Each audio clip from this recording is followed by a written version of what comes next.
V talk या इनिशिएटिव्हमध्ये तुम्हा सर्वांचं खूप खूप स्वागत आहे। आपल्या अकॅडमीच्या यूट्यूब चॅनलवर तुम्ही नुकतीच एक व्हिडिओ क्लिप किंवा ऑडिओ क्लिप व्हायरल होताना बघितली असेल, ज्यामध्ये शिक्षणाधिकारी या पदी निवड झालेल्या क्रांती मॅम सागर सरांशी संभाषण करत आहे। तर त्याच क्रांती मॅमला आज आपण आपल्या इनिशिएटिव्हमध्ये आमंत्रित केलेलं आहे, जेणेकरून त्यांच्या सक्सेसचा काय सिक्रेट आहे हे आपण जाणून घेऊ। सो क्रांती मॅम नमस्कार। तुमचं स्वागत आहे आमच्या या व्ही टॉक इनिशिएटिव्हमध्ये। थँक्यू। आणि सर्वात आधी तर तुमचं खूप खूप अभिनंदन मॅम, की तुम्ही शिक्षणाधिकारी या पदी तुमची निवड झालेली आहे। आणि मी तुमचं कौतुक पण करणार, कारण खूप कमी वयामध्ये तुम्ही एवढ्या मोठ्या पोस्टवर आले आहे, तुम्हाला पोस्ट मिळाली आहे। तर आज आम्ही खूप जाणून घेण्यासाठी उत्सुक आहे की कशा पद्धतीने तुम्ही हे सर्व जो MPSCचा अभ्यास आहे, हा जो स्ट्रगल आहे तो कसा होता तुमचा, आणि तुमच्या या सक्सेसचं काय सिक्रेट आहे हे पण आज आपण जाणून घेऊ। तर सुरुवात तर मी तुम्हाला हेच म्हणणार मॅम की आज तुम्ही शिक्षणाधिकारी या पदावर रुजू होणार आहे काही दिवसानंतर। कसं फिलिंग होत आहे, म्हणजे काय वाटत आहे नेमकं तुम्हाला? म्हणजे जन्मापासूनच माझी एक ओळख होती शिक्षकांची मुलगी, ते आताची माझी ओळख पाहिली तर एक शिक्षणाधिकारी हा एक अविस्मरणीय प्रवास होता माझ्या आयुष्यामधला। म्हणजे प्रत्येकाचा तुम्ही जसं म्हटलं मॅडम की स्ट्रगल असतो, तो वेगवेगळ्या प्रकारचा असतो, काहींचा फायनान्शियल, काहीचा कौटुंबिक असतो। तसा माझाही एक स्ट्रगल होता माझा स्वतःचा, आणि त्या स्ट्रगलमध्ये निपजत मी एक शिक्षणाधिकारी म्हणून झाली आहे। विशेष म्हणजे मी एक शिक्षकांची मुलगी आहे। माझे आई वडील दोघंही जिल्हा प्राथमिक शाळेमध्ये शिक्षक आहे, आणि आज त्यांची मुलगी शिक्षणाधिकारी झाली आहे। हा माझा प्रवास आहे आतापर्यंतचा, आणि मी शिक्षणाधिकारी पदापर्यंत पोहोचल्याचा मला जितका आनंद आहे तितकाच माझ्या आई वडिलांना द्विगुणित आनंद आहे। कारण आज त्यांचा एक पप्पा म्हणणारी मुलगी ते समजा ते आता ती त्यांची बॉस झाली आहे, ते स्वतः त्यांना मॅडम म्हणणार आहेत। आणि तो म्हणजे आपलं मूल आपल्यापेक्षा कुठेतरी पुढे जाणं यासारखा आनंद आई वडिलांना नसतो, आणि तो आनंद मी आई वडिलांना देत आहे याचा मला खूप आनंद होत आहे। ठीक आहे, तर मॅम हा तुमचा जो एकंदरीत आता प्रवास राहिलेला आहे, तर आपण सुरुवात प्रवासापासून करू। आम्हाला थोडं तुमच्या लहानपणी विषयी सांगा, कुठून सुरुवात झाली मॅम, कुठल्या आहे काय? हो, माझा मूळ जिल्हा जालना, तालुका बदनापूर, आणि माझं गाव प्रॉपर बाजार वाहेगाव आहे। माझ्या वडिलांचा जन्म प्रॉपर बाजार वाहेगावचा आहे। म्हणजे मी जे आज घडली आहे ना, त्याच्या मागं फक्त माझा प्रवास नाही आहे, त्याच्या मागं कुठेतरी आई वडिलांचा सुद्धा एक त्यांचा वेगळा प्रवास आहे, आणि त्यांच्याद्वारेच मी आज इथपर्यंत आले। माझे वडील अतिशय गरीब कुटुंबात जन्मलेले, म्हणजे माझ्या वडिलांचे आई वडील वीटभट्टी कामगार होते किंवा शेतमजूर होते। खूप कष्टांनी त्यांनी वडिलांना शिकवलं। ॲक्च्युली वडिलांचे 4 भाऊ होते, आणि वडील थोडेसे अशक्त असल्यामुळे त्यांना कामाला न घेऊन जाता घरी ठेवलं जायचं, आणि मुलगा अशक्त आहे त्याला कोणी हाणेल मारेल या भीतीने वडिलांच्या आजोबांनी त्यांना शाळेत टाकलं। म्हणजे तोपर्यंत ते शाळेतही गेले नव्हते। त्यांना शाळेत टाकण्याचं एक कारण हे होतं की मुलगा अशक्त आहे आणि त्याला कोणीतरी त्रास देते, आणि अशा प्रकारे वडिलांचा शाळेचा प्रवास सुरू झाला। वडील खूप कष्टाने शिकले। वडिलांनी वेगवेगळी कामं केली, जसं की शनिवारी गावात बाजार भरायचा, गावात वडील दिवसभर काम करायचे, आणि जो त्यांना काही रुपया भेटायचा त्याचे ते वह्या पुस्तकं आणायचे। रविवारी ते शेळ्या बकऱ्या मागं जायचे, आणि मग सोमवार ते शुक्रवार किंवा शनिवारी अर्ध्यापर्यंत त्यांची शाळा चालायची। अशा प्रकारे त्यांचा प्रवास होता। त्यानंतर माझी आई तशी बघायला गेलं तर एक शिक्षकांची मुलगी होती, परंतु त्या काळात महिलांना जास्त हायर एज्युकेशनपर्यंत जाण्याची चान्स नव्हतं। कुठेतरी आजोबांनी 12वी शिकवलं, आणि त्यानंतर आईचं लग्न झालं। त्यानंतर वडिलांनी आईला प्रोत्साहन दिलं की तू काहीतरी कर म्हणून, आणि आईने DEDला ॲडमिशन घेतलं। आई मला सांगते की आईच्या गर्भात जेव्हा मी होते तेव्हा 9 महिन्यांच्या असताना आईने DEDचे पेपर दिलेले फायनलचे, आणि त्याच्या 9व्या दिवसाला माझा जन्म झालेला आहे। म्हणजे आईला बसता येत नव्हतं अक्षरशः पेपरला, तरीही जिद्दीने तिने पेपर दिले। आणि मी जेव्हा 1.25 महिन्याचे होते तेव्हा झाडाला म्हणजे धोका बांधलेला, आणि आईचा मध्ये इंटरव्ह्यू चालू, आणि आई मध्ये येऊन मला बघत होती। म्हणजे अशा आई वडिलांनी मला घडवलंय, त्यांनी त्यांचा एक स्ट्रगल पाहिलाय, आणि त्या स्ट्रगलमधून माझा जन्म झालाय। म्हणजे कुठेतरी गर्भापासूनच मला ते शिकवण होती एक स्ट्रगलची। आणि मीही जेव्हा जन्मले आर्थिक सुबत्ता होती घरी, पण सामाजिक संघर्ष माझ्या आजूबाजूला खूप होता। जसं की वेगवेगळ्या समस्या समाजाच्या त्या मी प्रत्यक्ष किंवा अप्रत्यक्षपणे सहन केलेल्या आहे। जातीवाद असो, किंवा मग माझ्या आईवडिला दोन मुलीच आहेत, तर मग त्यांच्यावर कसं प्रेशर, आणि त्याद्वारे आईवर कसं समाजाचं प्रेशर होतं आणि त्यावर आईच्या आरोग्यावर त्याचा परिणाम झाला, त्याचा त्यांच्या मुलींवरही थोडा परिणाम झाला. तर हे सगळं मी बघत गेले लहानपणीपासून.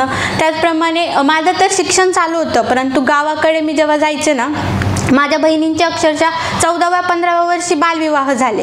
त्यावेळी मला कळालं की काहीतरी चुकीचं होतंय, परंतु तो आवाज काढण्याची क्षमता नव्हती. मी खूप लहान होते वयाने आणि मी जशी मॅच्युअर गेले, मी इंजिनिअरिंगला गेले, माझ्या बहिणीचं एका लग्न झालं आणि ती अवघ्या 22व्या वर्षी विधवा झाली. तिथं कुठंतरी मनात खूप खंत माझ्या आली की हे असं नाही आहे, हे बदलायला पाहिजे.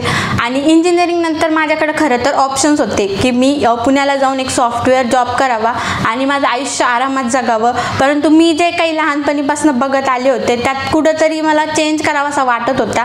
आणि मी जर एका चांगल्या पोस्टवर गेले तर माझा घर तर सुधारेलच, त्याचबरोबर समाजातही मला काहीतरी करण्याची ऊर्जा भेटेल, प्रेरणा भेटेल. त्यामुळे मी स्पर्धा परीक्षांकडे वळाली.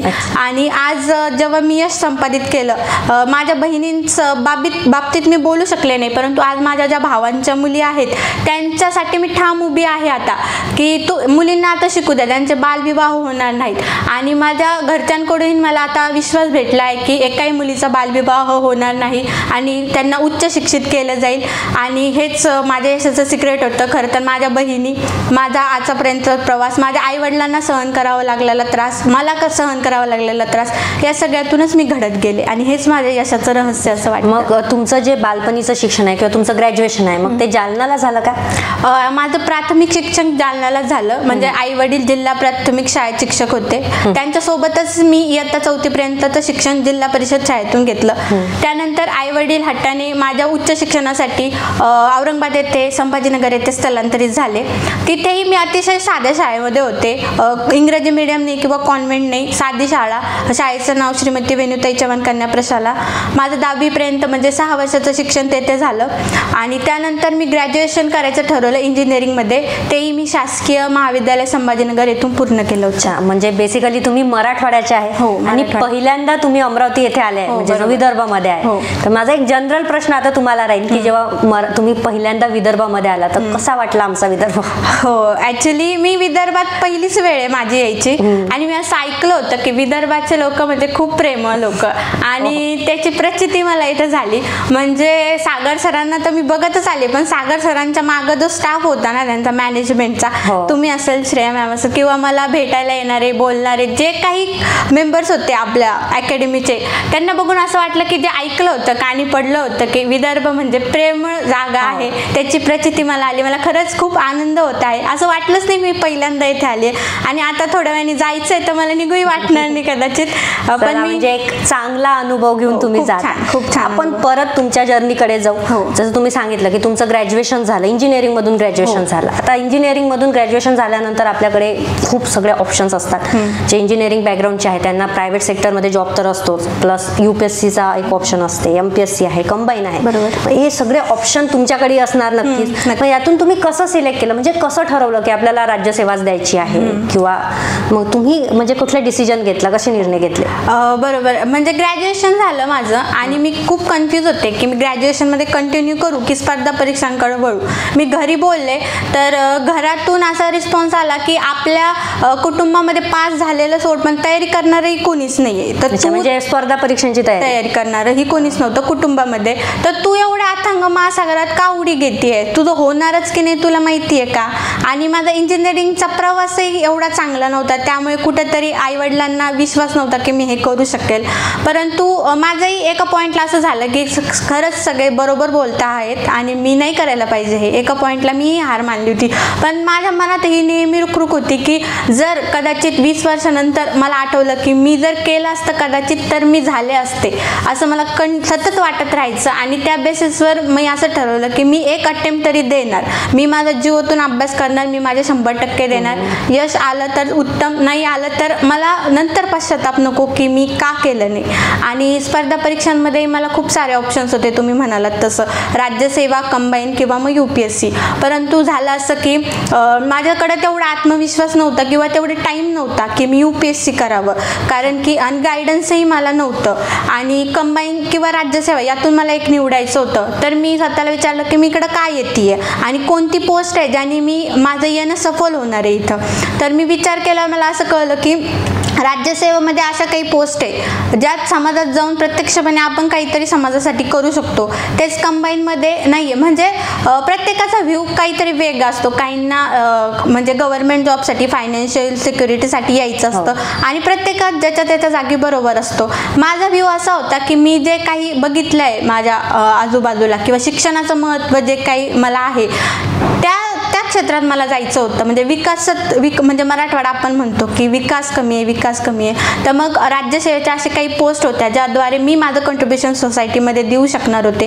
त्यामुळे मी एक सुवर्णमध्ये UPSC आणि कंबाईनमधला राज्यसेवा निवडला आणि मी त्या दिशेने मार्गक्रमण केलं माझं. मग कशी सुरुवात झाली राज्यसेवेची? म्हणजे सुरुवातीला मग तुम्ही क्लासेस केले की कुठे दुसरीकडे क्लास लावायला गेले का? मग हो, ॲक्च्युली सुरुवात माझी मी संभाजीनगरपासूनच केली. तेथे मी एका नामवंत क्लासेस जॉईन केले, कारण सुरुवातीला पाहिजे तसं गायडन्स नव्हता.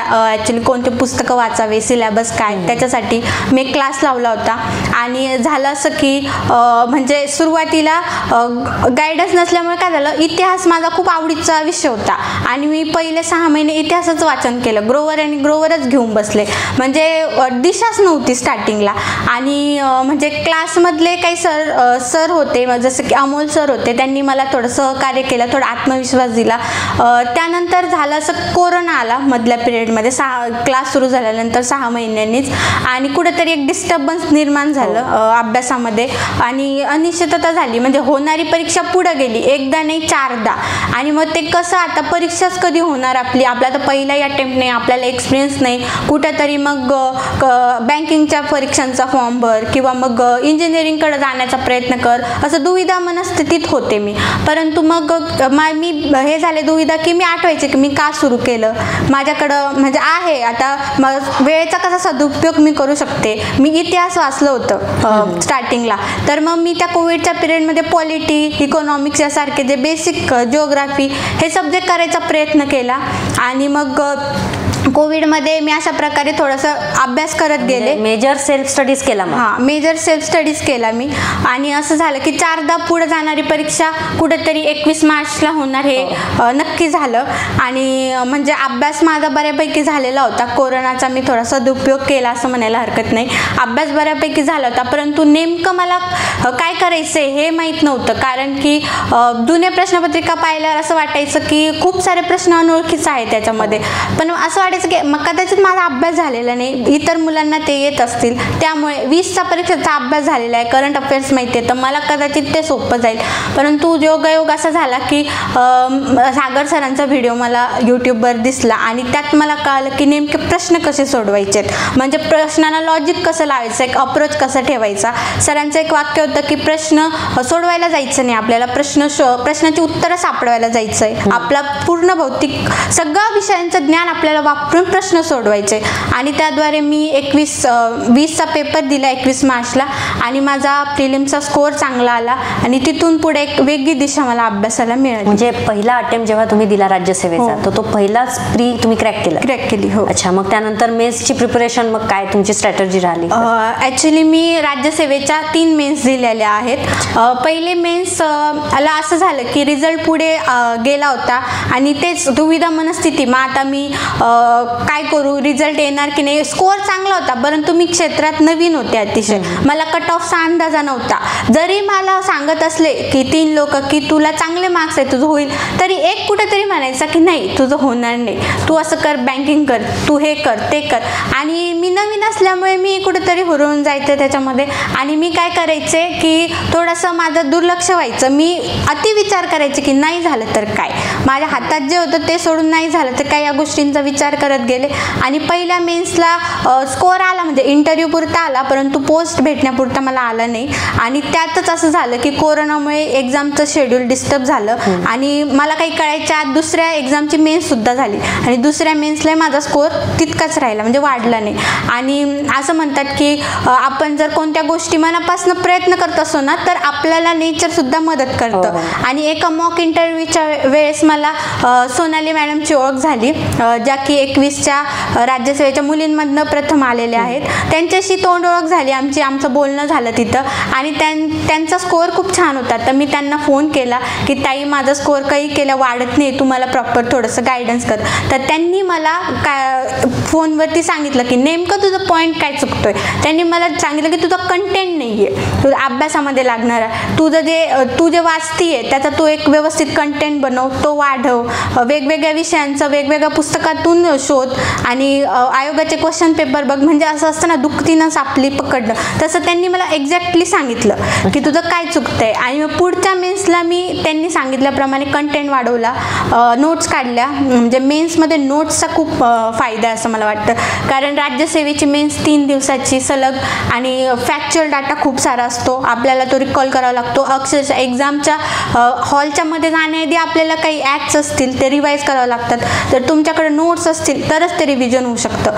आणि मी कंटेंट वाढवला, नोट्स माझ्या रेडी केल्या आणि अशा प्रकारे 22चा माझा इतका छान स्कोअर आला की मी जर इंटरव्ह्यू जस्ट कॅज्युअल देऊन जरी आले असते तरी माझं क्लास 2 का होईना झालं असतं माझं. अशा प्रकारे मेन्स. आता तुम्ही जे वारंवार म्हटले की मेन्ससाठी तुम्ही कंटेंट वाढवला, तर म्हणजे एक्झॅक्ट तुम्ही असं काय केलं? कारण आपले बरेचसे जे स्टुडंट आपण जेव्हा प्रिपेअर करतो तर पहिले तर आपण ह्याच डायलेमामध्ये असतो की प्रिलिम्सचा अभ्यास वेगळा असते का, मेन्सचा अभ्यास वेगळा करायचा असते का, नोट्स वेगळ्या काढायच्या का, किंवा बुक लिस्ट जी असते आपली ती वेगळी असते का. मग तर हे जे एक्झॅक्ट जे तुम्ही म्हणत आहे की कंटेंट वाढवला, म्हणजे मग एक्झॅक्ट तुम्ही असं काय केलं? बघा काय असतं, आपल्या अभ्यासामध्ये मेन्सचा सिलेबस डिफाईन असतो, सिलेबसच्या बाहेर क्वेश्चन जात नाहीत मोस्टली आणि तेवढ्या सिलेबसमध्येच आपल्याला क्वेश्चन येतात.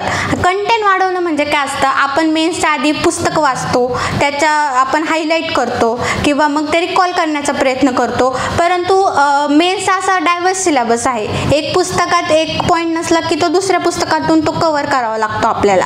आणि याला म्हणतात की कंटेंट वाढवणं. जर या पुस्तकात तो पॉईंट नाही भेटला आपल्याला, जसं की कायदे आहेत, कायदेचं एक पुस्तक आहे आणि आपण ते वाचतोय, परंतु ना जे बेअर ॲक्ट्स असतात जे शासनाने दिलेले असतात त्यात काही नवीन गोष्टी ॲड झालेल्या असतात किंवा करंट अफेअर असतं त्यात काही नवीन गोष्टी ॲड झालेल्या असतात, त्या आपण करायचं कुठेतरी विसरून जातो. आणि जेव्हा आपण नोट्स फॉर्मॅटमध्ये तो सिलेबस कव्हर करतो ना, आपला एका जागी येतो तो सिलेबस आणि त्यालाच आपण कंटेंट म्हणतो. की वेगवेगळ्या पुस्तकातून वेगवेगळी माहिती काढणं, नेटवरून काढणं, काही गोष्टी म्हणजे आयोगाने पर्टिक्युलर एक योजना दिलेली आहे सिलेबसमध्ये, तर आयोगाचा नक्की त्याच्यावर फोकस असणार आहे. मग पुस्तकाच्या बाहेर जाऊन काहीतरी आपण विकिपीडियावर त्याचं शोधतो का किंवा आयोगाच्या वेबसाईटवर जाऊन बघतो का आपण नेमकं की ती योजना नेमकी आहे काय, याला आपण कंटेंट वाढवणं म्हणतो. आणि अशा प्रकारे कंटेंट वाढवावं लागतं. एकंदरीत तुमचा जो अभ्यास होता तो फार डिटेल होता, आपलं असं लक्षात येते. मग जनरल तुमचं काय शेड्यूल होतं म्हणजे अभ्यासाचं, तुम्ही सांगा ना का? हो, जनरल शेड्यूल म्हणजे बघा, प्री मेन्स इंटरव्ह्यू अशा 3 पायऱ्या असतात. तिन्ही वेळेला आपण सारखंच शेड्यूल ठेवणं अपेक्षित नाही आहे आयोगाकडनं, कारण प्री एक जनरल आहे, जनरल चाळणी एक्झाम आपण जसं की म्हणतो, प्रिलिम्स आहे. तर प्रिलिम्सला आपला फोकस आयोग काय विचारते, आयोगाचं सिलेबस काय किंवा PYQ काय याकडे तर असावंच, परंतु आपण किती स्मार्ट वर्क करतो याकडेही आपला फोकस आहे. स्मार्ट वर्क म्हणजे क्वेश्चन पेपरची टेक्निक, क्वेश्चन कसे सोडवावे किंवा मग आपण आपल्या चुका बघूया, आपण पॅनिक होतो का पेपर देताना, आपण घाबरतो का किंवा आपली OMR शीट भरताना आपली काही चुका होत आहे का, हे कशाचं लक्षण असतं की आपण विचलित असतो किंवा आपण घाबरलेलो असतो. मग त्यावर मात कशी करता येईल आपल्याला, आपण मेडिटेशन करू शकतो थोडंफार किंवा मग आपण प्रॅक्टिस करू शकतो, सराव करू शकतो.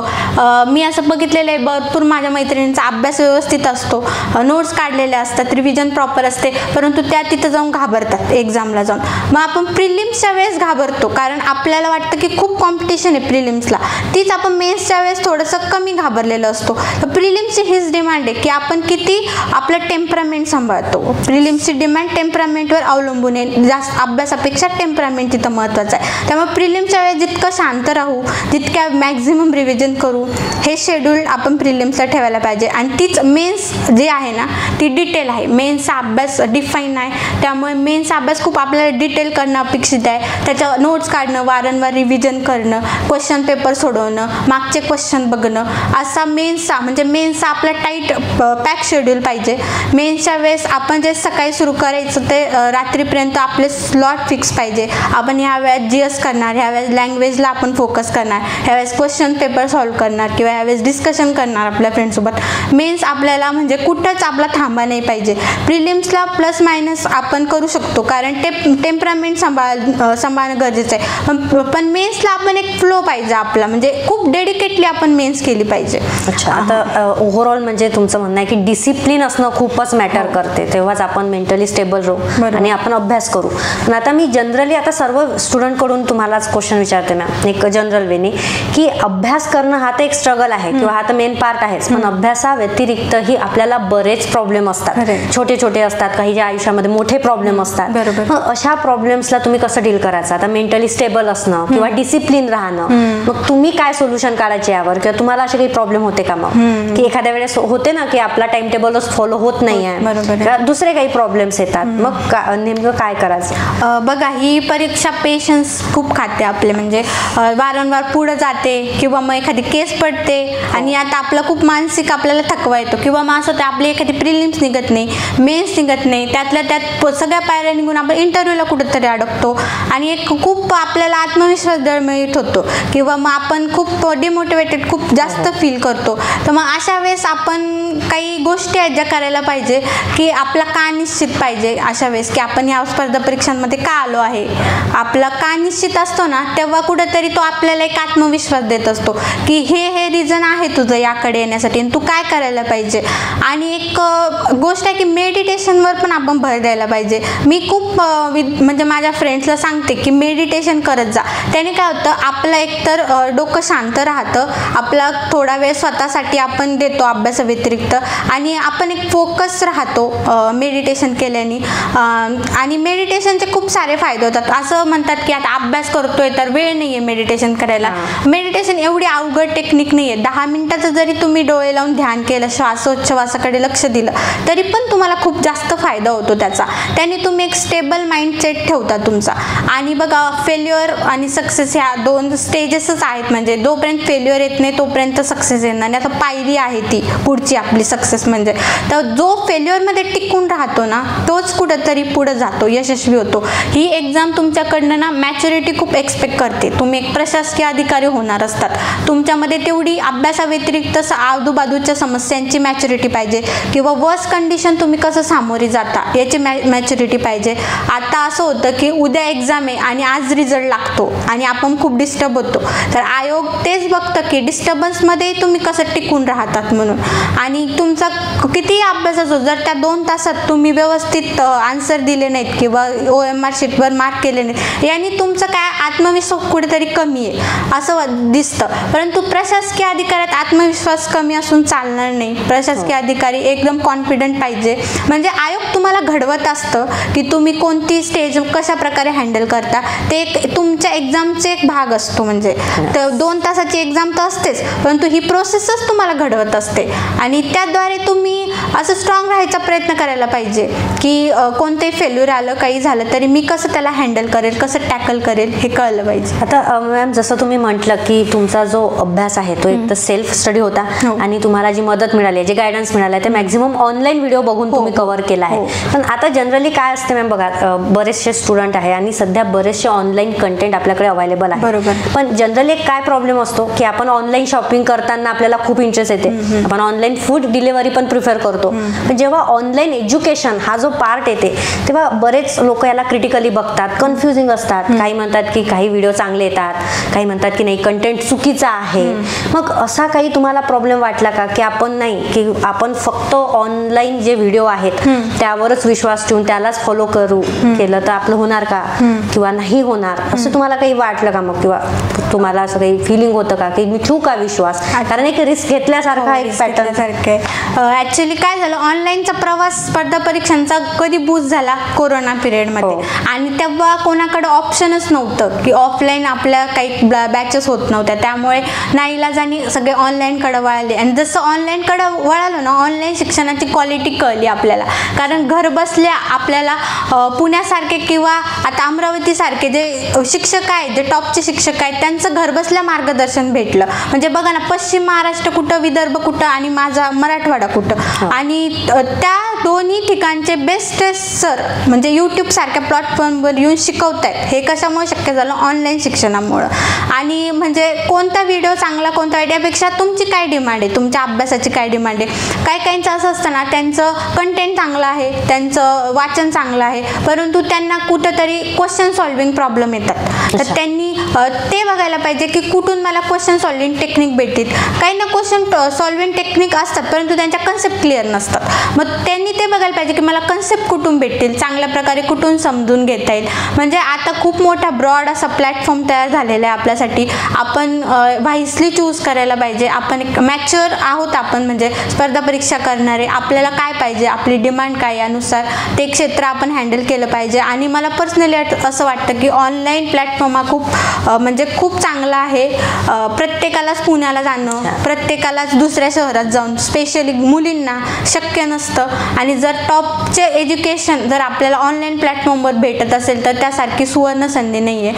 आणि मला आयुष्याला कलाटणी भेटणारे व्हिडिओज मला ऑनलाईनच भेटलेत, तसे मला ते कदाचित भेटलेही नसते. त्यामुळे ऑनलाईन प्लॅटफॉर्मला मी कधी हेच करेल. अच्छा. आणि मॅम माझं एक, आता तुम्ही शिक्षणाधिकारी आहे तर मी तुमचं एक मत जाणून घेणार की सध्या जे टीचर आणि स्टुडंट हे जे रिलेशनशिप आहे त्यामध्ये एक ड्रास्टिक चेंज आपल्याला बघायला मिळते. आधी आपल्याकडे गुरु शिष्य परंपरा होती. तर शिक्षक म्हणजे एक संपूर्ण विद्यार्थ्यांचं तो आयुष्य घडवायचा, त्याला शिकवायचं नाही. आणि स्टुडंट जो होता हा काय करायचा, कम्प्लीट एक समर्पण द्यायचा की अच्छा माझे गुरु जे म्हणतात त्यावर विश्वास ठेवायचा, तसंच घडायचं. मी स्वतः एक शिक्षिका आहे, या अकॅडमीमध्ये मी शिकवते. तर मी माझ्या पर्स्पेक्टिव्हनी तुम्हाला विचारते की हे जे रिलेशन आहे हे कुठंतरी आता चेंज होताना दिसत आहे. आणि दोन्ही साईडनी कुठंतरी शिक्षकांमध्ये असा ॲटिट्यूड आहे की मी ॲज अ शिक्षक म्हणजे माझा बिझनेस आहे, मी येणार, लेक्चर घेणार, डिलिव्हर करणार, युट्यूबवर झालं माझं काम. आणि काही विद्यार्थी जे असतात, म्हणजे मी सर्वच नाही म्हणणार, पण काही जे विद्यार्थी आहेत किंवा जे लेक्चर बघणारे जो आपला वर्ग आहे तर त्यांचं पण बऱ्याच वेळेस एक क्रिटिकली माइंड असते. किंवा मी स्वतः पण जेव्हा मी युट्यूबवर अनेक लेक्चर मी पण बघते किंवा आपण अनेक नॉलेज घेतो, वेगवेगळा कंटेंट बघतो, मग बरेचदा आपला क्रिटिकल माइंडसेट असते. एखाद्याकडून पॉझिटिव्ह घेण्यापेक्षा आपण त्याच्यावर टीकाच करतो किंवा निगेटिव्ह कमेंट्स असणं किंवा एखादा कम्प्लीट व्यवस्थित कंटेंट देत असेल पण तो एक दोन जरी चूक करत असेल तर आपण त्यालाच लक्ष करतो, त्यालाच टार्गेट केल्या जाते. किंवा सध्या ट्रोलिंग हाही एक विषय आहे. मग आता हे सर्व घडत असताना कम्प्लिटली ऑनलाईन व्हिडिओवर रिलाय राहून स्पर्धा परीक्षेचा अभ्यास करणं, MP राज्यसेवेचा अभ्यास करणं हे पण खूप कठीण आहे. मग जेव्हा तुम्ही हे व्हिडिओ वगैरे बघायचे तर मग तुम्ही कसा विश्वास ठेवायचे किंवा मग मी कम्प्लिटली व्हिडिओवरच विश्वास ठेवून तुमची स्ट्रॅटर्जी बनवायची का? ॲक्च्युली तुम्ही जसं म्हणला गुरु शिष्य परंपरा ही कुठेतरी आता चेंज होताना दिसते. पहिले गुरुर ब्रह्मा म्हणजे गुरुलाच देव मानायचो आपण, गुरु जसं सांगेल तसं. म्हणजे अशी आख्यायिका पण आहे की गुरुसाठी एकलव्याने आपला अंगठा सुद्धा कापून दिला होता. म्हणजे एवढं गुरुप्रती आदर होता आपल्या मनामध्ये. खरंच आता म्हणजे गुरुप्रती आदर कुठंतरी आपला चेंज झालेला आहे. गुरुला क्रिटिसाइज करणं मला वाटतं खूप वाईट गोष्ट आहे जी ऑनलाईन प्लॅटफॉर्मवर सर्रास होताना दिसते आपल्याला. कसं असतं ना की मुलं काहीतरी स्वतःचा रोष कुठंतरी काढण्याचा प्रयत्न करतात आणि तो टीकेच्या मार्फत काढतात. म्हणजे जर आपलं काहीतरी उणीव आहे त्या आपण सांगू शकत नाही आहोत तर आपण काय करतो, निगेटिव्हिटी पसरवण्याचा. जो मनुष्य स्वतः आतून निगेटिव्ह नसतो ना तो कधीच बाहेर निगेटिव्हिटी पसरवणार नाही. म्हणून या कमेंट ज्या असतात ना ते पर्सन स्वतःच आतमध्ये कुठंतरी एका निगेटिव्हिटीचे शिकार असतात, त्यामुळे अशा कमेंट्स बाहेर येतात. तर मला असं वाटतं की शिक्षकांना कधी आपण क्रिटिसाइज करायला नाही पाहिजे. एक विद्यार्थी म्हणून मी असं सांगू शकते की शिक्षकच आपल्याला घडवत असतात. खरं म्हणजे आई वडील आपल्याला चांगले संस्कार करतात परंतु जगण्याची एक दिशा असते ना पर्टिक्युलर देणारी, ती कशी भेटते असं नाही आहे की एका नोकरीतूनच भेटते, पण जीवनमूल्य देण्याचं. कारण आपण घरी किती वेळ असतो, आपण शाळा कॉलेजमध्ये किती वेळ असतो याचा रेशो बघितला तर आपण मॅक्झिमम वेळ घरी झोपण्यात किंवा आपले काम करण्यात असतो. परंतु जो आपला विषयाचा कल आहे तो समजून घेण्याचं किंवा जीवनाचं जे आपलं ध्येय आहे ते समजून सांगण्याचं काम आपल्या शाळा कॉलेजमध्ये होतं. म्हणजे ते शिक्षक आपल्याला रागवतात, मारतात, पण आपली पर्सनॅलिटी, आपलं व्यक्तिमत्व त्यांच्यामुळे, ज्ञानही आपलं त्यांच्यामुळेच भेटत असतं. त्यामुळे शिक्षकांना क्रिटिसाइज करणं हे अत्यंत चुकीचं आहे असं मला वाटतं. ऑनलाईन प्लॅटफॉर्मवर ते होताना दिसतं. मला असं वाटतं की विद्यार्थी स्वतःच निगेटिव्हिटी कुठेतरी तिथं हे दाखवताना दिसतात. ठीक आहे. एक जसं शिक्षक म्हणून मी तुम्हाला विचारलं तसं एक मी जनरल एक मुलगी म्हणून आता मॅम तुम्हाला मी प्रश्न विचारते. तुम्ही अगदी कमी वयात म्हणजे 23 वर्षाच्या आहे तुम्ही आणि तुम्ही शिक्षण, मॅम मी 26 वर्षांची. अच्छा सॉरी, 26 या एवढ्या वयात तुम्ही शिक्षणाधिकारी या पदावर आहे, तुम्हाला यश मिळालं. तर खूप लोक प्रयत्न करत असतात राज्यसेवेमध्ये क्लास 1ची पोस्ट मिळवण्यासाठी. ते तुम्हीही प्रयत्न केले, तुम्हालाही मिळाली.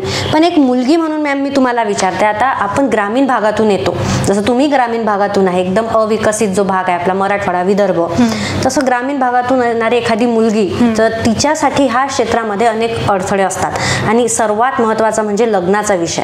एक मुलीचं पर्टिक्युलर वय झालं, मग ती कुठलीही असो, ती शहरातली असो किंवा ग्रामीण भागाची असो, की कुठंतरी तिच्यावर घरच्यांकडून, नातेवाईकांकडून लग्नासाठी एक प्रेशर असतं. आणि अशा वेळेस घरचे जे आपले आई वडील आहे, पेरेंट्स आहे, ते पण कुठेतरी प्रेशर आणत असते की नाही आता खूप झालं, लग्न करायचं आहे. आणि मग खूप मुलींना हे फील्ड सोडावी लागते. काहींची इच्छा असते करण्याची, त्या करू शकत नाही. तुम्हाला मी असं विचारणार एक मुलगी म्हणून की असा काही प्रॉब्लेम होता का?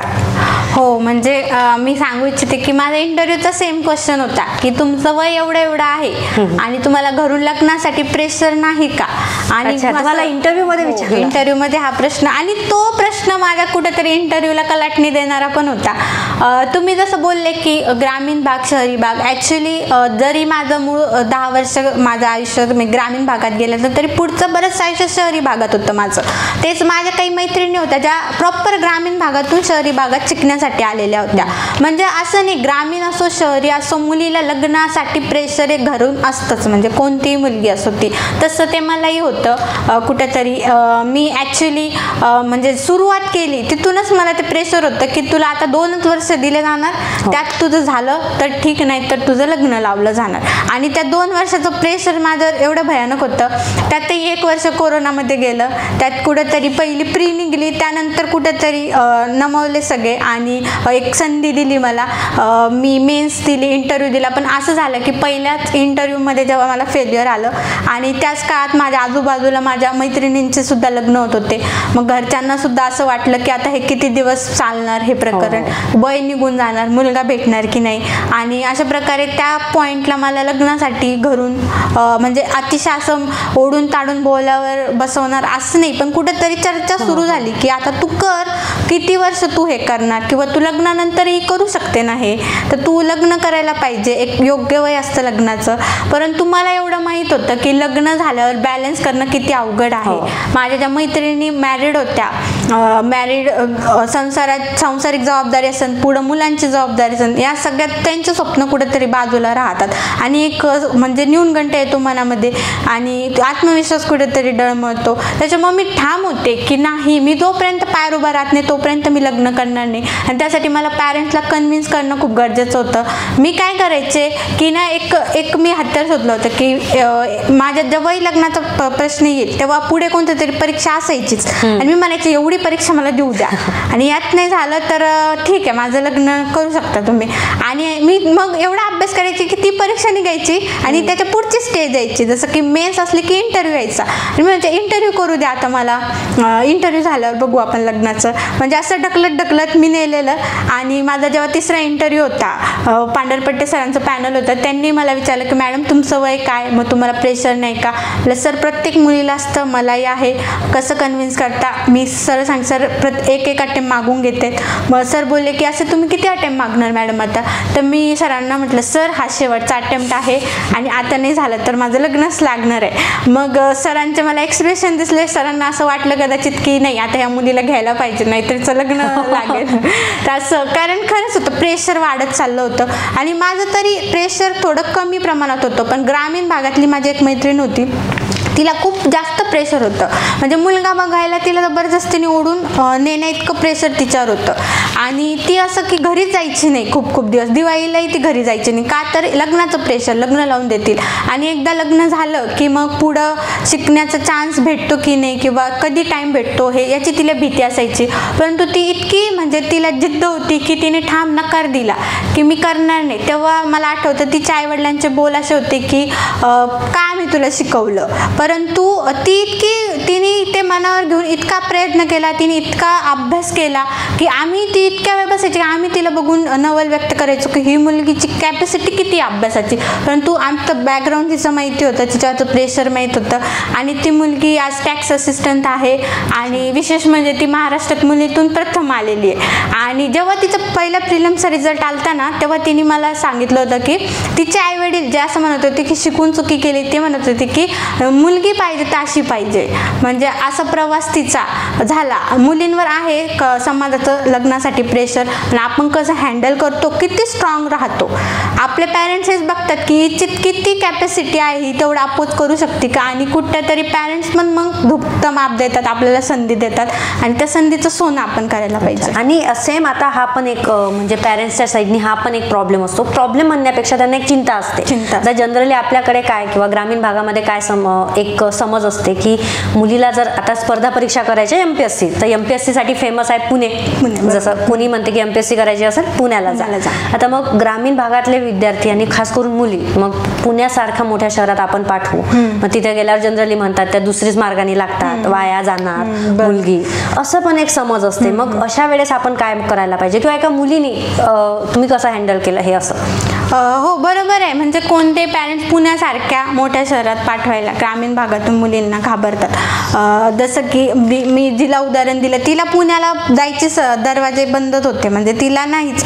पण मी माझ्या पॅरेंट्सला थोडं कन्व्हिन्स करून पुण्यासारख्या ठिकाणी, कारण माझे मेन्सचे मार्क्स सांगितलं तसं वाढत नव्हते, तर कुठेतरी मनात होतं की पुण्याला जाऊन बघू, एक ट्राय करून बघू, वातावरण बघू, किंवा मग घरी ज्या काही अडचणी येतात मला त्या कुठेतरी बाहेर राहिले ते येणार नाही, ते म्हणून मी पुण्याला गेले. खरंच म्हणजे मुलींना पाठवायला का घाबरतात पॅरेंट्स, कारण तेच भीती असते पॅरेंट्सच्या मनामध्ये की कुठंतरी वेगळ्या वळणाला, वाईट मार्गाला लागू नये, ती त्यांची चिंताच असते. परंतु यामध्ये मुली किती कन्व्हिन्स करतात, किती विश्वासात घेतात पॅरेंट्सला, हे खूप महत्त्वाचं आहे.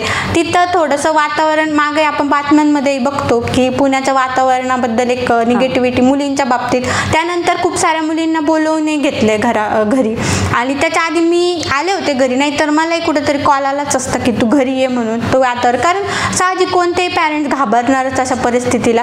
परंतु मुलींनी हे लक्षात ठेवायला पाहिजे की म्हणजे आपल्याला वेळ भेटतोय, एक म्हणजे पॅरेंट्सचा विश्वास आहे आपल्यावर, आणि बाकी सगळ्या गोष्टींसाठी पर्टिक्युलर वेळ ठरलेली आहे आपली. म्हणजे आपल्याला एक संधी भेटते, तर तिचं सोनं करून आपण आपल्या आयुष्यात पुढे जाऊ शकतो ना. आपण जोपर्यंत फायनान्शियली एक मुलगी स्ट्रॉंग होत नाही तोपर्यंत तिला तिची डिसिजन पॉवरच भेटत नाही. तिचं लग्न कोणासोबत होणार, तिचं पुढचं आयुष्य काय, हे पॅरेंट्सच ठरवतात. परंतु जेव्हा ती फायनान्शियली एम्पॉवर्ड होते ना, तेव्हा तिला प्रत्येक डिसिजन स्वतः घ्यायची एक मोकीक भेटते. त्यामुळे मुलींनी असं वाटतं की ठीक आहे, बाकीच्या गोष्टी ज्या आहेत त्यांकडं कुठेतरी अभ्यासाकडे दुर्लक्ष न करता म्हणजे आपण फायनान्शियली एकदा पार उभं राहिलो किंवा बाकीच्या गोष्टीसाठी आपण पॅरेंट्सला कन्व्हिन्स करू शकतो. त्यामुळे आपला वेळ वाया न घालवणं हे, आणि पॅरेंट्सच्या विश्वासाला तडा न जाऊ देणं, एवढं करायला पाहिजे. आता एक जनरली जर बोलायचं झालं तर जेव्हा आपण पुण्याला जातो, आता मी पण माझ्या राज्यसेवेच्या प्रिपरेशनसाठी पुण्यालाच गेली होती, पण पुण्याच्या स्टुडंटचे पण अनेक प्रॉब्लेम असतात. म्हणजे मोठे प्रॉब्लेम तर आहेच, पण छोटे छोटे प्रॉब्लेम आहे. जेवण चांगलं नाही, राहायला जागा नाही, हॉस्टेल मिळत नाही, असे छोटे छोट्या प्रॉब्लेमचेही आपण खूप इश्यू करतो. आणि मग लक्षात येते की आपला खूप जो वेळ आहे अभ्यासाचा तो तर हे इश्यूला हँडल करण्यामध्येच जात आहे. तर अशासाठी तुम्ही काय सांगाल, किंवा जेव्हा एक कुठलाही एक साधारण मुलगा असो किंवा मुलगी असो, जेव्हा ती क्रॅक करते एक्झाम, तर कुठेतरी तिने ह्या सर्व इश्यूला, ह्या सर्व प्रॉब्लेमला एक सोल्युशन काढलेलं असतं. तर तुमचं काय सोल्युशन होतं, जे असं जनरली जे असे छोट्या छोट्या गोष्टींचा इश्यू करत राहतात किंवा म्हणतात की आता माझं जेवणालाच नाही आहे व्यवस्थित, मला राहायलाच नाही आहे, मला लायब्ररीमध्ये सीटच मिळत नाही आहे, असं झालं का तुमच्यासोबत? हो, म्हणजे माझा पुण्याचा स्ट्रगल तर एक वेगळाच, म्हणजे वेगळीच जर्नी आहे ती. माझी पुस्तकही लिहू शकते मी त्यावर, कारण की जाण्यापासूनचा स्ट्रगल होता की पॅरेंट्सला कन्व्हिन्स करणं की मला पुण्याला जायचंय, पॅरेंट्सचं ते घाबरणं की आता मेट्रो शहरात जातीय मुलगी, मग कसं आपण सांभाळायचं, सगळ्या गोष्टी, नातेवाईकांना कसं तोंड द्यायचं, सगळं म्हणजे जाण्यापासूनचा स्ट्रगल होता. पण तुम्ही कन्व्हिन्स केलं पॅरेंट्सला. आणि पुण्याला गेल्यावर वेगळा स्ट्रगल होता, एकदम कंजेस्टेड हॉस्टेलमधली रूम, त्यात 4 मुली, त्यातही डबल बेड, म्हणजे माझा बेड तर इतका खिळखिळा होता, माझी वरचा बेड होता, खालची मुलगी हल्ली की मी वरती हलायचे, असा आमचा रात्रभर झोका चालायचा, आणि कुठेतरी पाठीचा त्रास व्हायचा त्यामुळे, आणि माझा अभ्यास व्हायचा नाही. परंतु मला एवढं होतं की मला खूप कमी टाईम आहे, राज्यसेवेचा लास्ट अटेम्प्ट आहे, हे झालं नाही तर मग आयुष्याचे 12 वाजलेले, त्याच्यामुळं आता हे प्रॉब्लेम कसे तरी सॉल्व्ह करायचे. त्यामुळे मी काय करायचे, सरळ वरची गादी खाली टाकायची आणि खाली झोपायचे. मुलींचं जोपर्यंत आवरत नाही, कारण छोटी स्पेस होती, मुली लायब्ररीतून आल्यावर त्यांना फ्रेश होणं, त्यांचं सगळं आवरणं आणि त्यानंतर त्या झोपायच्या. आणि त्याच्यामुळे मी लायब्ररीतून लेट यायची थोडी, की त्यांचं आवरल्यावर मी झोपेल आणि त्या उठायच्या आत मी उठेल याची काळजी घ्यायचे मी. आणि सकाळी ही आंघोळीसाठी खूप रांग लागलेली असते हॉस्टेलमध्ये. मग कुठेतरी मुली म्हणतात की मला आंघोळीशिवाय याला गेल्या लायब्ररीला फ्रेश वाटत नाही, अभ्यास होत नाही. परंतु मी पुण्याला मला इतका त्रास आहे की मी आंघोळ करायची नाही तर मला म्हणजे वेळ नसेल तर मी एकदा सकाळीच लायब्ररीत जायचे फ्रेश होऊन. आणि मला जेव्हा वेळ भेटेल दुपारी तेव्हा मी येऊन बघायचे की एखादं वॉशरूम आहे का रिकामं असेल, माझ्याकडे वेळ असेल तरच मी जायचे, नाहीतर ती आंघोळ पुढच्या दिवशी. कारण की एकच फोकस होता अभ्यास, कारण शेवटचा चान्स होता माझा. त्या संधीचं मला कसंही करून सोनं करायचं होतं. लायब्ररीत अशी जागा होती की एक फिक्स सीट होती जिच्यावर कोणीच बसायचं नाही, कारण की मागं खूप पंखा लागलेला असायचा आणि प्रत्येकाला त्रास व्हायचा त्या गोष्टीचा. आणि शेजारी वॉशरूम होतं तर डिस्टर्बन्स व्हायची.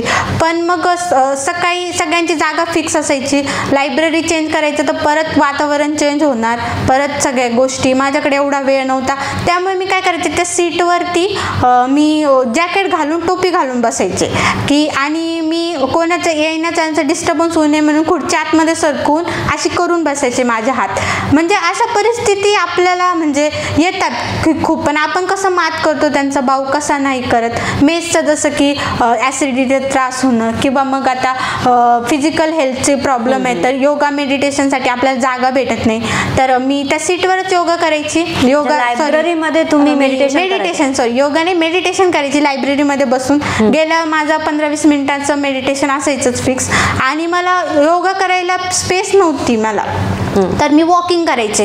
म्हणजे माझं ठरलेलं असायचं दुपारी जेवणानंतर आणि संध्याकाळी चहानंतर मी कानात हेडफोन टाकून एखादा पॉडकास्ट असेल किंवा मग एखादं लेक्चर असेल ते टाकून मी वॉक करायचे. सदाशिव पेठच्या जो एक रहदारीचा रस्ता नाही आहे तो अजिबात, तिथे शांतता असते, तिथे मी वॉक करायचे.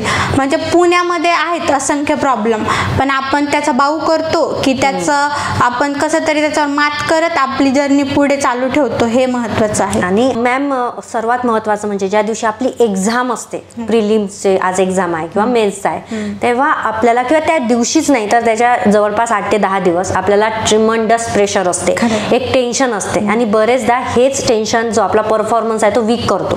जे टेन्शनमध्ये आपल्याला गोष्टीच आठवत नाही किंवा नाही, ते जे टेन्शन असं असायचं की प्री एक्झाम टेन्शन ज्याला आपण म्हणतो, तर त्याला तुम्ही कसं हँडल करायचं? हो बरोबर, खूप चांगला प्रश्न आहे. ॲक्च्युली काय झालं तर माझी पहिली प्रिलिम्स होती 21 मार्चला आणि मला आठवतं त्याच्या 8-10 दिवस आधीपासूनच माझ्या हाताला घाम येणं किंवा मग रात्रीची झोप न येणं किंवा पेन पकडला तरी निसटणं इथपर्यंत कुठंतरी भीती मनात होती.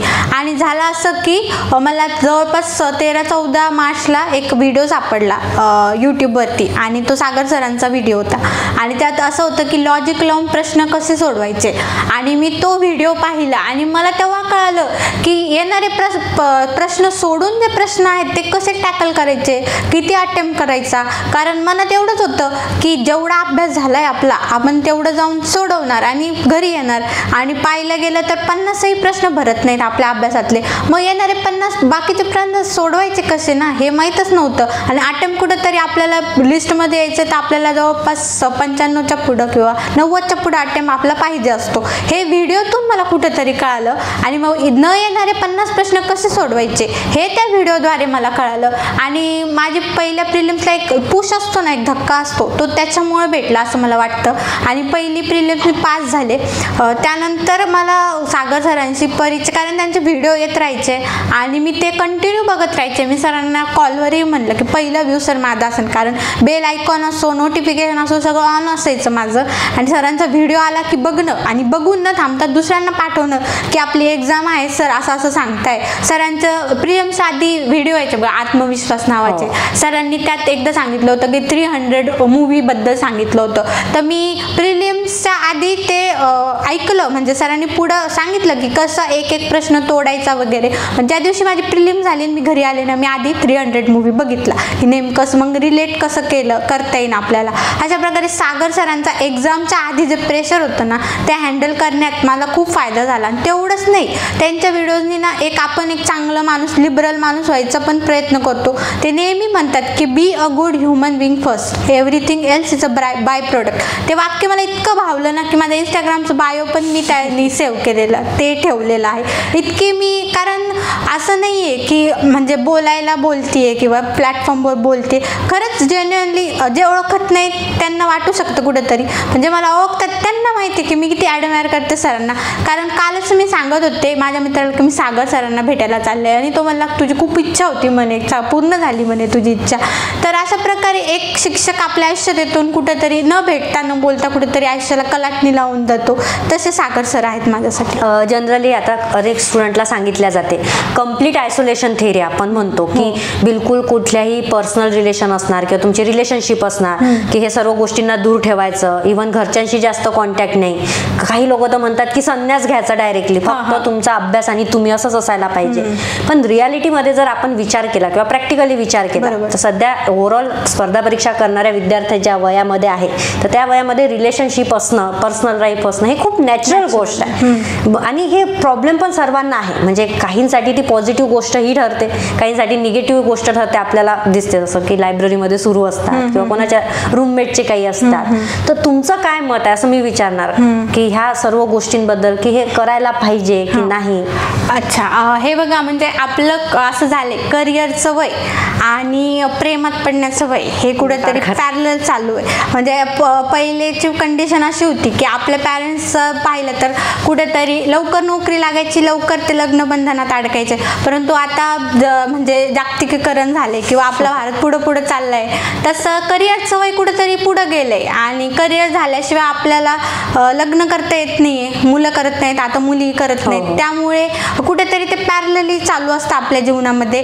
आणि स्पर्धा परीक्षांच्या वातावरणातही ते आहेच, म्हणजे असं नाहीये की ते निगेटिव्ह आहे असंच नाहीये. कारण की खूप साऱ्या अधिकारी जोड्या अशा आहेत की दोघं मिळून अभ्यास केलाय आणि दोघं मिळून अधिकारी पदाला कुठेतरी गवसणी घातली. कारण त्या वेळेत एक इमोशनल सपोर्ट आपल्याला पाहिजे असतो आणि त्यात असं वाईट असं काही नाही. पण आपण अभ्यास सोडून गोष्टी करतो आहोत का, आपण स्वतःलाच नाही समोरच्याला सुद्धा फसवतो आहोत का, किंवा आपण आपल्या ध्येयाशी प्रामाणिक आहोत का, किंवा मग जर यामध्ये दोघांनी फेल्युअर आलं तर कसं आपण हँडल करणार, एकाला फेल्युअर आलं तर कसं हँडल करणार, हे जोपर्यंत तुमचं ठरत नाही तोपर्यंत त्या गोष्टी तुम्ही टाळायला पाहिजे. किंवा मग असं असतं की काही वेळेस असंही असतं, म्हणजे मला अनुभव आहे की जर तुमचं प्रामाणिक प्रयत्न असतील आणि हे मन असं आहे की ते कुठंतरी ह्या गोष्टीकडे झुकतं आणि जेव्हा समोरचं तेव्हा समजून घेतो ना तुम्हाला की नाही तू तुझा मेन पिक बोला आहेस, आता तू अभ्यास करायला पाहिजे,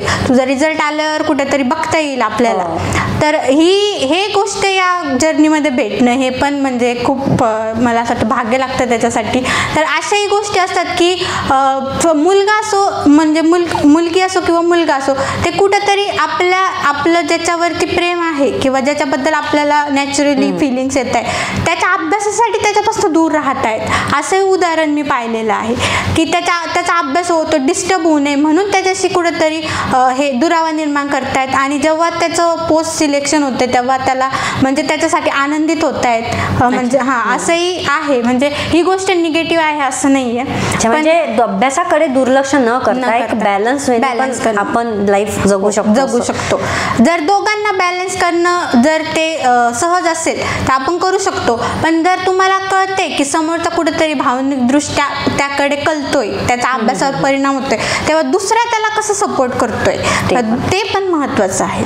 ठीक आहे मॅम, आता तुम्ही राज्यसेवेची इंटरव्ह्यू पण दिले आहे आणि आपले बरेचसे स्टुडंट आहेत जे इंटरव्ह्यूसाठी पण प्रिपरेशन करतात, तर त्यांना तुम्ही थोडं काही गाईड करा ना. हो, म्हणजे माझा इंटरव्ह्यूचा प्रवास खूप इंटरेस्टिंग आहे असं म्हणेल मी. कारण माझे 3 इंटरव्ह्यू झालेत राज्यसेवेचे. पहिल्या 2 इंटरव्ह्यूला मला 45 आणि 48 म्हणजे बिलो ॲव्हरेज असे मार्क्स होते मला. आणि कुठंतरी खूप भीती होती माझ्या मनामध्ये की मला एवढे कमी मार्क्स आहेत, कुठंतरी मी पोस्टसाठी इलिजिबल नाही आहे, माझ्यात ते दिसतच नाही आयोगाला मेंबरला, असं मला वाटायचं. पहिला इंटरव्ह्यू झाला त्यानंतर तर मी इतकी डिप्रेशनमध्ये गेले की मला इंटरव्ह्यूचं स्वप्न पण पडायचे आणि असं वाटायचं की आता इंटरव्ह्यू आपल्या बसचा नाही आहे. म्हणजे खूप भीती निर्माण झाली होती माझ्यामध्ये. दुसऱ्याही सेम तेच झालं माझ्यासोबत. पण तिसऱ्याला कुठंतरी खडबडून मला जाग आली असं म्हणता येईल. मी नीट ॲनालिसिस केलं आणि त्यावेळी मला म्हणजे इंटरव्ह्यूला माझ्यासोबतच मला 48 आणि माझे एक सिनियर आहेत विकास सर, त्यांना 65 मार्क्स होते. त्यांचं गायडन्स घेण्याचा प्रयत्न केला आणि त्यांनी मला वेळ दिला आणि त्यांनी मला त्यांचा फर्स्ट पॉईंट टू लास्ट म्हणजे पहिल्यापासून शेवटपर्यंत इंटरव्ह्यू पूर्ण सांगितला आणि त्यात मला असं जाणवलं की सरांना सोपे काही प्रश्न आले नव्हते, पण सर न घाबरता त्यांना जे येत होते ते त्यांनी कसं टॅकल केलं. किंवा मग सरांनी असं सांगितलं होतं की सरांचा इंटरव्ह्यू झाल्यावर सर दरवाजे जवळ गेले आणि परत येऊन त्यांना विश केलं की सर तुम्हाला उद्याचा दिवस चांगला जाऊ, कारण सरांचा ना लास्ट इंटरव्ह्यू होता. तर त्यावर ते सरांना हसले, खुश झाले. सरांना त्यांनी कविता म्हणायला लावली होती, तर सरांनी हातवारे वगैरे करून छान त्यांना कविता म्हणून दाखवली. तर सरांनी मला हे सांगितलं की बघ, इंटरव्ह्यू नॉलेजचा नाही आहे, तुझ्या ऑनेस्टीचा आहे, तुझ्या कॉन्फिडन्सचा आहे. 10 प्रश्न चुकले तरी चालतील, 11 प्रश्न तू कसं टॅकल करते ते महत्त्वाचं आहे. आणि मी त्या दिशेने मी त्याचा हे केला, अभ्यास केला, इंटरव्ह्यूचा प्रिपरेशन केलं आणि माझा म्हणजे तो तिसरा ज्या पोस्ट माझं सिलेक्शन झालं आणि क्लास 1 पर्यंत फक्त इंटरव्ह्यूमुळे मी जाऊ शकले. तसं माझा इंटरव्ह्यू म्हणजे खूप विस्मरणीय इंटरव्ह्यू असा होता. माझा सेकंड लास्ट इंटरव्ह्यू होता. मी बाहेर बसलेले होते, माझ्या आधीचा इंटरव्ह्यू चालू होता, तो तब्बल 45 मिनिट चालला आणि मी बाहेर बसून माझा 5:30ला मी आतमध्ये जाणार. मी बाहेर बसून हीच प्रॅक्टिस करत होते की मला गुड आफ्टरनून म्हणायचं नाही, गुड इव्हिनिंग म्हणायचं आहे. आणि मग मी मध्ये गेले आणि मी पूर्ण ब्लँक आणि सरळ जाऊन बसले. त्यांनी 2-3 सेकंद माझ्याकडे बघितलं आणि ते माझं प्रोफाईल चालू लागले. तेव्हा मला आठवलं की मी गुड इव्हिनिंग म्हटलेच नाही आहे. तर मी पॅनिक न होता मी साधी सरळ उभी राहिले. मी म्हटलं सर सॉरी, गुड इव्हिनिंग. तर सर मला म्हटले की बसा मॅडम, शांत व्हा, म्हणजे एवढं फॉर्मॅलिटी नको, तुम्ही पॅनिक आहात का, पाणी वगैरे पिता का. म्हणजे सरांनीच माझं थोडंसं हे केलं आणि मग इंटरव्ह्यूला त्यांनी मला सोप्या प्रश्नांनी सुरुवात केली. आणि मग मला असं वाटतं माझा इंटरव्ह्यू फिरणारा एक प्रश्न होता की तुमचे प्रेफरन्स काय, तर DC की BDO. तर त्यावर मी म्हणजे त्यांनी प्रेफरन्स विचारला जस्ट, तर मी BDO सांगितलं आणि त्यांनी मग मला हे केलं की तुम्हाला सगळे DC सांगतात, तुम्ही BDO का व्हायचं आहे. मग त्याचं एक समर्पक उत्तर माझं ऑलरेडी तयार होतं. काय झालं आहे ना, आपल्या स्पर्धा परीक्षा क्षेत्रात काही पदांना थोडं ग्लोरिफाय केलेलं आहे. आपल्या पर्सनॅलिटीकडे न बघता दुसरे सगळे काय चूज करतात ते आपण कुठेतरी चूज करण्याचा प्रयत्न करतो. तर मी सरांना सांगितलं सर माझी पर्सनॅलिटी अशी आहे की मी त्या पदाला साजेशी आहे, जसं की माझ्या इम्पती नावाचा प्रकार खूप आहे आणि मी एक अविकसित भागातून येते, त्यामुळे विकास कसा महत्त्वाचा आहे हे मला माहिती आहे. आणि गट विकास अधिकारी या नावातच विकास आहे, जे एका गटाचा विकास तो अधिकारी करतो.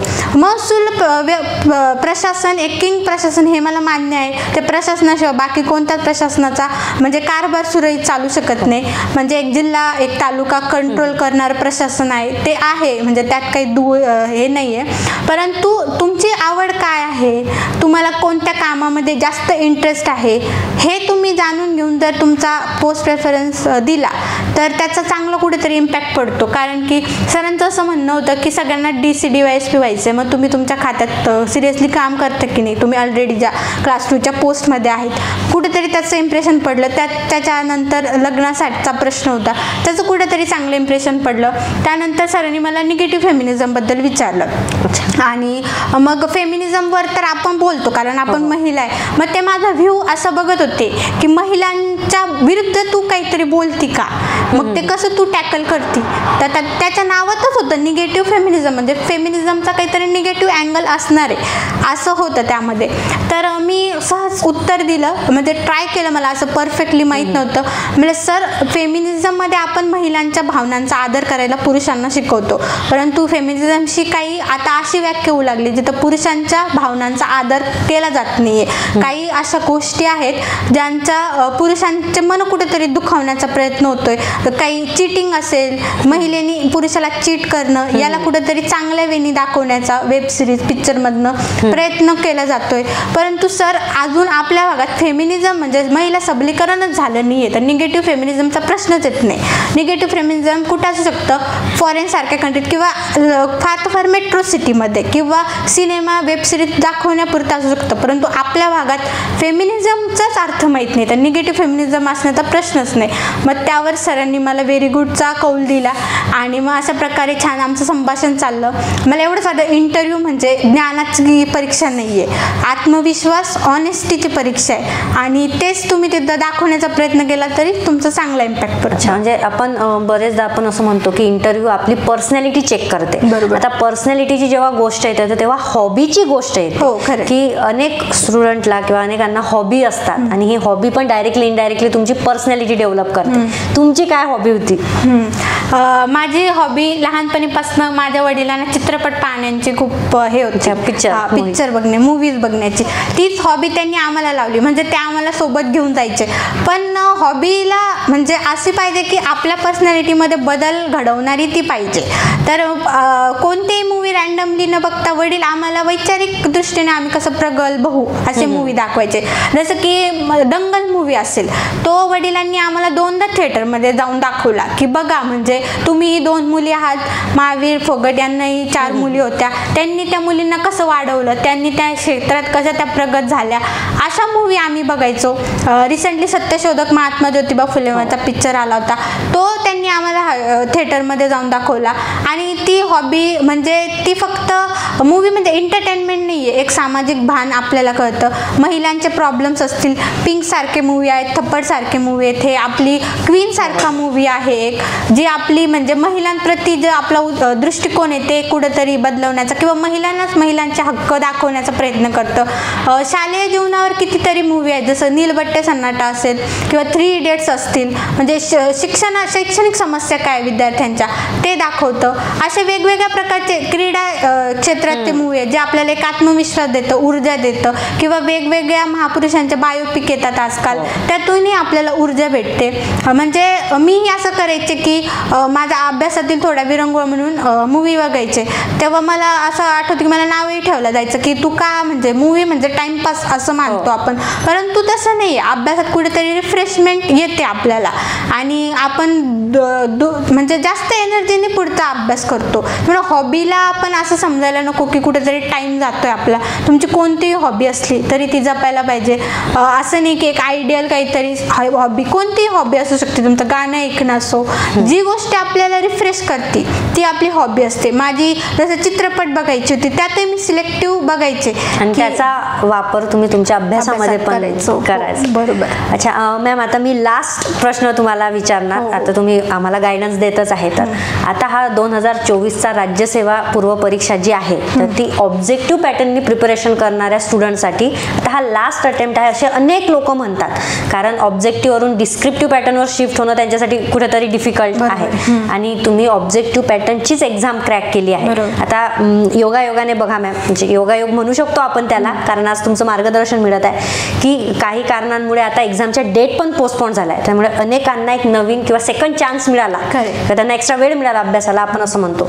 तर ह्या एक्स्ट्रा वेळासाठी तुम्ही काही टिप्स देणार का की जेणेकरून त्यांच्या अभ्यासाला मदत होणार, पोस्टसाठी मदत होणार? एक लास्ट टाइम ज्या टिप्स असतो आपण असं म्हणतो की हे बस हे केलं म्हणजे आपली एक्झाम निघू शकते किंवा हे महत्वाचं आहे, तर तुम्ही काय सांगणार?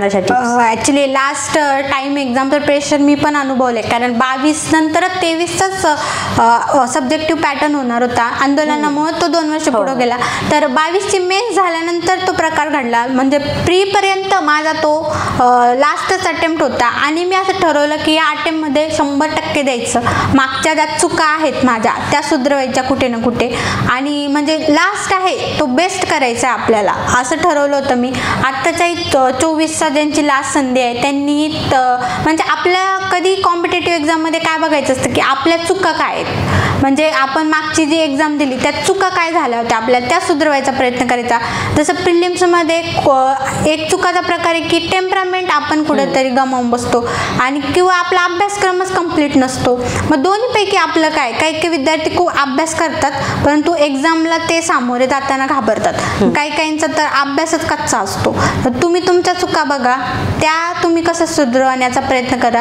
जर अभ्यास कंप्लीट नाही तर आयोगाने संधी दिली आहे, म्हणजे इलेक्शन कमिशनचा हे झाला आणि कुठेतरी आपल्याला त्याचा फायदा झाला, त्याच्यामुळे त्या संधीचं सोनं करा, अभ्यास कंप्लीट करा. ज्यांचा टेम्परामेंटचा इश्यू आहे त्यांनी कुठेतरी टेस्ट सिरीज सोडवणं, क्वेश्चन पेपर व्यवस्थित बघणं, तेवढं टाईममध्ये आपण खरंच ते आउटपुट देतोय का किंवा मागच्या याच्यात आपण टेम्परामेंट नेमकं कोणत्या पर्सनला घालवली याचा सगळ्यांचा विचार करा. प्रिलिम्ससाठी टाईम भेटलाच आहे. मेन्सचाही कंटेंट ओरिएंटेड, नोट्स ओरिएंटेड अभ्यास करा, कारण मेन्सवर मेजर फोकस करायला पाहिजे. काय आपण कसं करतो प्रिलिम्स मेन्स इंटरव्ह्यूमध्ये इंटरव्ह्यूला जास्त हे देतो, परंतु सगळ्यात मला वाटतं की मेन्सला जर तुम्ही शुअर असाल ना तर इंटरव्ह्यूचा क्लास 1 क्लास 2 साठी पडतो फरक, परंतु पोस्ट आपल्याला शॉर्ट मेन्सच्या मार्कांनीच भेटणार असते. इंटरव्ह्यू एक ॲडिशन असतो. मग मेन्सला जास्त फोकस करा ह्या काळामध्ये, ह्या दरम्यानच्या काळामध्ये. ज्यांचा प्रिलिम्सचा अभ्यास चांगला आहे आणि ज्यांचा प्रिलिम्सच कच्चा आहे ना त्यांनी मग हातचं सोडून त्याच्या मागं धावणे असं म्हणतात. त्यामुळं प्रिलिम्सवर फोकस करा.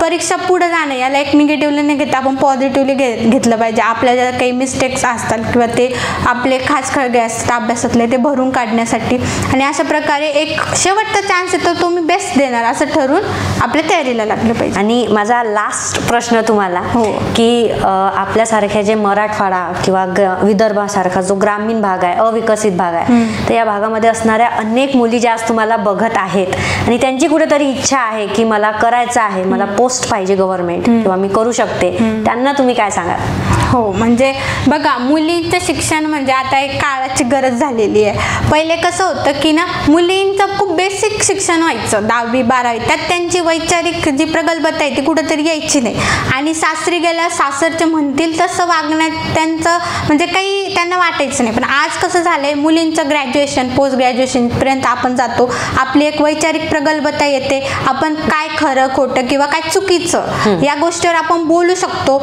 आणि आपल्याला केव्हा तो कॉन्फिडन्स असतो माहिती आहे का, जेव्हा आपण फायनान्शियली स्टेबल असू आपल्या आयुष्यामध्ये किंवा आपलं फायनान्शियल एक म्हणजे हे आहे, पण आपण एक स्ट्रॉंग पर्सनॅलिटी असू आपल्यामध्ये. ती केव्हा येते जेव्हा आपण बाहेर जातो, जग बघतो, आपण काहीतरी कमवतो, आपलं स्वतःचं काहीतरी हक्काचं काहीतरी असतं, तेव्हा ते आपलं स्ट्रॉंग व्यक्तिमत्व कुठेतरी आपलं बनतं. त्याच्यामुळे आपण काय करायला पाहिजे की आपल्याला जो वेळ भेटला आहे स्पर्धा परीक्षेतल्या ग्रामीण भागातल्या मुलींनी ते सदुपयोग त्याचा केला पाहिजे. खूप म्हणजे झोकून दिलं पाहिजे स्वतःला, आणि आपले चुका असतील किंवा आपल्याला काय करायचं आहे, आपल्या काय अडचणी, आता बघा खूप सारे संधी आहेत, खूप सारे प्लॅटफॉर्म आहेत, कुठून ना कुठून गायडन्स घेण्याचा प्रयत्न केला पाहिजे, जे चुका आहेत त्या भरून काढल्या पाहिजे. आणि मुलींना स्ट्रॉंग व्हायचं असेल तर तेच की त्यांनी स्वतःचे पायावर उभं राहणं, एक चांगला जॉब मिळवणं, एक सिक्युरिटी समाजात मिळवणं. त्यासाठी मुलींनी हेच की जे आहे आपण जे म्हणजे स्पर्धा परीक्षाच नाही, जे पण क्षेत्र तुम्ही निवडाल ना त्यामध्ये तुम्ही कसं पुढे जाल, कसं स्वतःला डेव्हलप कराल, याच्यासाठी कसं संधी शोधाल, घरच्यांना कसं कन्व्हिन्स कराल की आम्ही म्हणजे पायावर उभं राहत नाही तोपर्यंत आमचं लग्न करू नका, ह्या सगळ्या गोष्टींची जमवाजमव केली पाहिजे. तसं मी केलं, माझ्या मैत्रिणींनीही केलं की आम्ही स्ट्रॉंग राहिलो, एक विचार केला की नाही आपलं होत नाही तोपर्यंत आपण त्या बोलायला जायचंच नाही, आणि हे घरच्यांनाही ठामपणे सांगितलं की नाही आम्ही जाणारच नाही. आणि कुठेतरी आमचा आत्मविश्वास बघून त्यांनी आम्हाला एक सकारात्मक प्रतिसाद दिला आणि आम्ही कुठेतरी स्वतःच्या पायावर उभं राहिलो, आणि आज आमच्यापेक्षा जास्त ते खुश आहेत. आणि मला आठवतं की म्हणजे जे लग्नासाठी प्रेशर पहिले होतं, आता माझा रिझल्ट लागून 2 महिने होत आले, मला लग्न हा शब्द सुद्धा ऐकू आलेला नाही. मग इतकं आयुष्य आपलं चेंज होतं रिझल्ट नंतर. आता कदाचित मला स्वतः म्हणावं लागेल की आता माझं लग्न करून द्या म्हणून, पण आता घरच्यांचं मला प्रेशर नाही आहे. त्याच्यामुळं म्हणजे जी सोसायटी किंवा जे रिलेटिव्ह आपल्याला प्रेशराईज करत असतात, नावं ठेवतात लिटरली, तर तेच रिझल्ट लागल्यानंतर त्यांचा जो एक ॲटिट्यूड आहे तो आपल्याबद्दल चेंज होतो, तेच आपलं कौतुक करायला लागतात. त्यामुळे मेहनत करणं आणि स्वतः एक पोस्ट मिळवणं हे पण महत्त्वाचं आहे. ठीक आहे, तर मॅम तुम्ही आमच्या स्टुडंटला खूप चांगल्या पद्धतीने मार्गदर्शन केलं. तुमचं जे गायडन्स आहे ते सर्वांच्या नक्की कामात येईल. तुम्ही तुमचा एवढा महत्त्वाचा वेळ काढून आमच्या विदर्भाच्या या अमरावतीमध्ये आलात, मॅम तुमचं खूप खूप धन्यवाद. धन्यवाद. मला तुम्ही इथं बोलवलं आणि मला बोलण्याची संधी दिली त्याबद्दल मी तुमचं पण खूप खूप धन्यवाद देते. थँक्यू. सर्वात महत्त्वाची गोष्ट म्हणजे या इनिशिएटिव्हची की कुठलाही अधिकारी जेव्हा बनतो तर त्या अधिकाऱ्यामागे खंबीरपणे उभे असणारे त्यांचे आईवडील असतात. तर आज आपल्यासोबत क्रांती मॅम यांचे वडील देखील आलेले आहे, जे स्वतः एक शिक्षक आहे. तर आज आपण त्यांचं देखील जे मनोगत आहे किंवा त्यांच्या देखील भावना आहेत त्या देखील जाणून घेणार आहे. तर क्रांती मॅम खूप खूप स्वागत तुमचं इनिशिएटिव्हमध्ये. नमस्कार काका.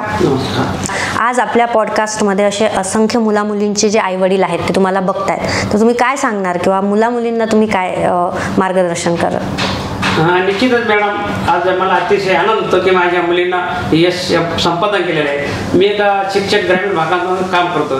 तर आज शिक्षक म्हणून काम करत असताना ग्रामीण भागात मुलींच्या शिक्षणाबद्दल अतिशय उदासीनता आहे. मुलांना ज्याप्रमाणे पालक मदत करतात, संधी देतात, त्याप्रमाणे मुलींना संधी देत नाही. त्यांना पुढं शिक्षणासाठी काही मार्गदर्शन आणि सहकार्य केले जात नाही. आणि म्हणून मी या मुलाखतीद्वारे एवढंच पालकांना विनंती करेन की आज या स्पर्धेच्या युगामध्ये मुलींना संधी द्या. मुली या संपादन करतात, मुली विश्वास टाका. आणि म्हणून मी क्रांतीला नेहमी कार्यक्रमातून शैक्षणिक कार्यक्रमातून तिला सोबत घेत होतो आणि तिला सांगायचो की तुला हे यश संपादन करायचं, कारण तू जर शिकली तर तुझं पाहून अनेक मुली पुढे येतील. आज ग्रामीण भागामध्ये आज समस्या आहे की 14-15 वर्षीय मुलीचे लग्न होतात आणि हे लग्न झाल्यानंतर त्यांच्या भविष्य जे आहे ते अंधकारमय होतं. आणि म्हणून मुलींना स्वतःच्या बाहेर उभा करणं अतिशय महत्त्वाचं आहे. त्यांना संधी देणं, त्यांच्यावर विश्वास टाकणं. आज क्रांतीसाऱ्या मुली बोध घेतील, प्रेरणा घेतील.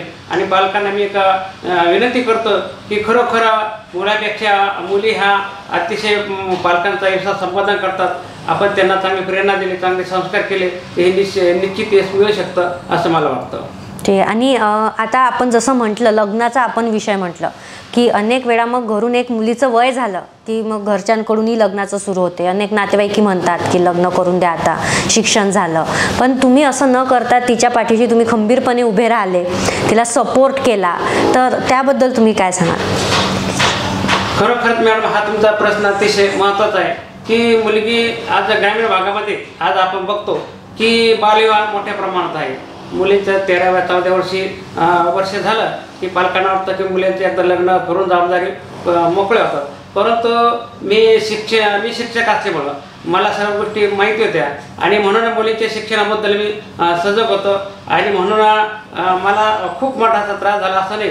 घरी सुद्धा ज्यावेळेस क्रांती इंजिनिअरिंग पास झाली त्यावेळेस कुटुंब, आई वडील हे म्हणायचे की तू आता मुलीचं लग्न उरकून टाक. परंतु मी शिक्षणाचं मला प्रेम होतं, आस्था होती आणि मुलींना संधी देणं, मुलींच्या शिक्षणाच्या बाबतीत मी अतिशय सजग होतो. आणि म्हणून मी क्रांतीला सांगितलं, तुला जी संधी आहे स्पर्धा परीक्षा देण्याची, तू निश्चित प्रयत्न कर, मी तुझ्या पाठीशी आहे. आणि म्हणूनच सर्व मी आईवडिलांना, कुटुंबाला समजून सांगितलं की मुलीचे शिक्षण अतिशय महत्त्वाचं आहे. हे स्पर्धेचे युग आहे आणि या स्पर्धेच्या युगात टिकायचं असेल किंवा मुलींना स्वावलंबी बनवायचं असेल, मुलींच्या आयुष्याबद्दल जर आपल्याला खूप महत्त्वाचा विचार करणं अतिशय महत्त्वाचं आहे. आणि म्हणून मी क्रांतीला पुढं शिकण्याचा निर्धार केला. आणि वडील जे आहे, कुटुंब यांना मी समजून सांगितलं की आपण थोडा वेळचा क्रांतीला संधी देऊया आणि तिला जोपर्यंत वाटतं की मला शिक्षण घेणं महत्त्वाचं आहे त्यापर्यंत तिला संधी देऊन, आणि म्हणून तिच्या पाठीमागे खंबीर उभं राहिलो आणि तिला पूर्ण यश संपादन होईपर्यंत मला प्रचंड असा तिला मदत केली.